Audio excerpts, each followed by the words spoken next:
L'année 2017 qui s'achève a été marquée par un changement de ministre à la tête du stratégique ministère de la Santé. Celle qui incarnait la santé depuis tant d'années, Eva-Marie Kolsek, à la faveur du remaniement ministériel de septembre passé, a cédé son fauteuil à Abdoulaye Diouf Sarr.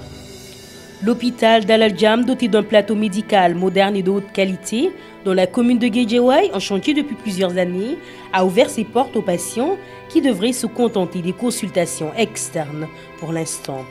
Aussi dire que 2017 pour ce ministère est une année charnière. Une alerte qui avait sonné concernant la radiothérapie avait été lancée depuis la mi-janvier dans le cadre de la prise en charge du cancer. Le seul appareil de radiothérapie qui se trouvait à l'hôpital Aristide Le Dantec est tombé en panne. Établissements publics de santé et des représentants des associations des malades étaient à pied d'œuvre pour effectuer d'une part les vérifications sur l'appareil et d'autre part prendre des dispositions pour le remplacement de ce dernier. En attendant, les patients dont la prise en charge nécessite la radiothérapie ont été obligés de se rabattre sur le Maroc. 2017, l'hôpital de Pikine a été secoué par une affaire supposée de négligence ayant causé la mort de la très jeune Aïcha Diallo. Cet événement tragique a remis au goût du jour la question de la gestion des hôpitaux.